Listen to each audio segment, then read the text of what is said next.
What if everything we call wisdom is the very thing holding us back? Abandoned learning and sorrow vanishes. Cut away holiness, and the people become truly kind. Reject profit, and thieves disappear. Chapter 19 dares us to strip away the masks of morality, knowledge, and gain to reveal the raw, boundless harmony beneath. Stay with me and let this ancient fire burn away what's false.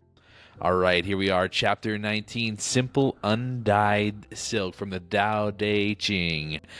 Do away with sages, discard wisdom. The folk will benefit 100-fold. Do away with benevolence, discard righteousness. The folk will return to true devotion and compassion. Do away with cunning, discard profit, and there will be no thieves. If these injunctions do not suffice, simple undyed silk, embrace the uncarved block, think less of self, and diminish desire. And as with our ritualistic way we do these videos, we'll jump into the River Master's commentary from the John Minford version of the Tao Te Ching. To do away with the meddling of the sages brings a return to the beginning, to the origin. The 5 emperors suspended the constellations in the firmament. The sage Kangji invented writing with ideograms, but superior to these was the simplicity of 3 august ones of ancient days, who communicated with knotted cords and dispensed with writing altogether. Return to non-action. Let the Tao and its inner power of themselves transform all so that it returns to simplicity. Discard cunning, do away with the deceit which merely sows chaos and discord.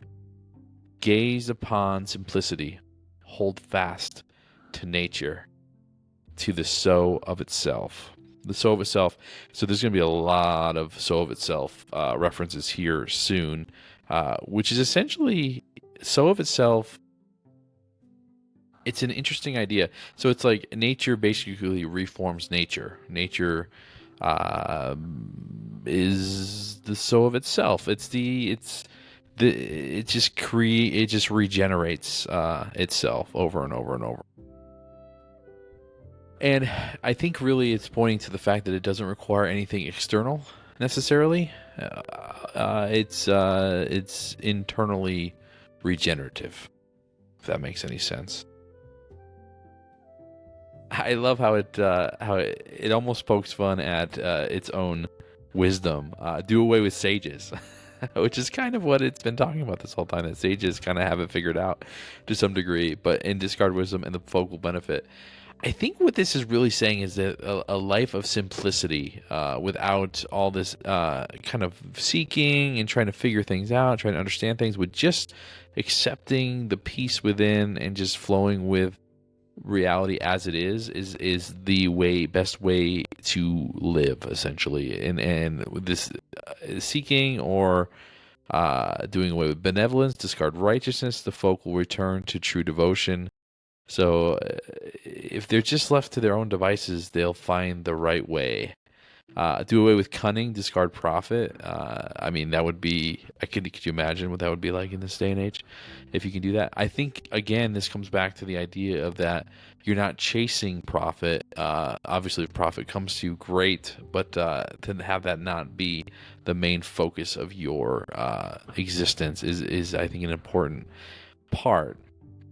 Well, I mean, a lot of us go to work because we need money to survive, and that's the capitalistic society that we live in these days, is that we don't necessarily have a choice to participate. I mean, we could go off grid and completely just abandon society as a whole. Well, and some people do that. I even toyed with the idea once of going into some sort of kind of renouncing all worldly possessions and going to be a monk in a monastery somewhere, and just live the very simple life.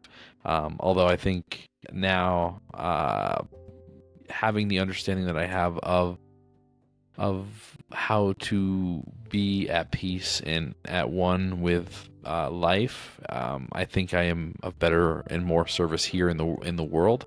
It's just for the fact that I can do videos like this and share some of my insight and my experience over the period of my life, as I've traveled through a lot of this, trying to figure it out and trying to understand. Am I because everybody comes into this world as a flawed human being, right? Who's got usually a whole bunch of emotional baggage by the time they get to adulthood. And how do you navigate that? How are you able to transcend that in a lot of ways, and then get to a point where you're at peace with your life and then live from that peace? And again, I don't think a lot of people have accomplished that, honestly, generally speaking. And because if you just look at the world around you, you can see that there's just constant this sense of chaos all around us all the time, from social media and just people. And even if you walk through a store, you can see people who are just so wrapped up in what they're doing that they have no awareness of what's around them. My wife and I will say that that person seems a little bit unconscious, and we all have moments and days like that where we're also unconscious. But if you're walking in a place where you're in that present moment, peace, presence, awareness, right, and you're walking through a store or an airport, and you can just sense all the people that aren't in the moment, right? They're either lost in thought about something in the future, or they're worried about something in the past, or they're dealing with whatever physical phenomenon they're dealing with at that particular moment. And it's almost can be sad sometimes when you see folks that are lost in just everything, right?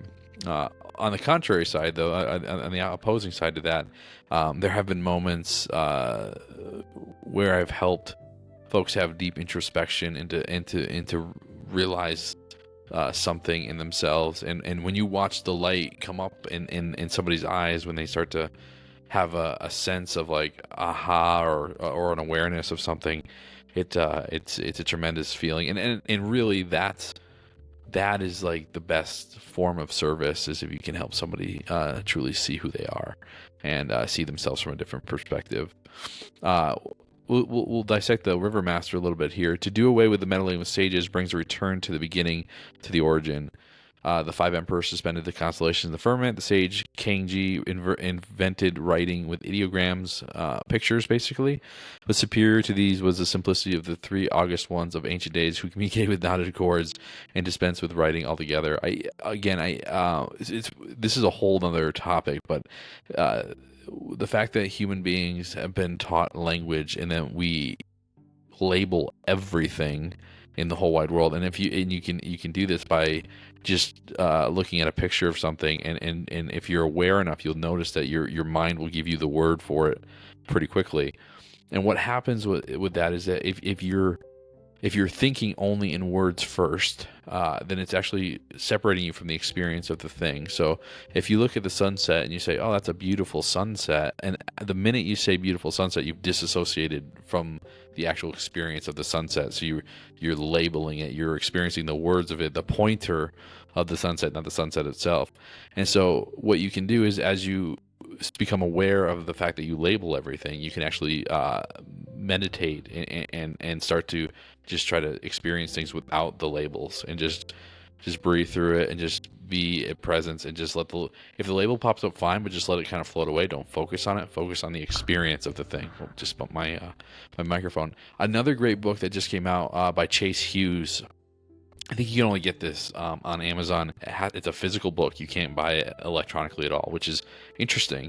It's called Tongue, and something like a psychological hazard or something like that. But what it does is it actually takes you through those through certain like neuro-linguistic programming, like hypnotic text writing that circles in and on itself, which makes you start to disassociate words from phenomena.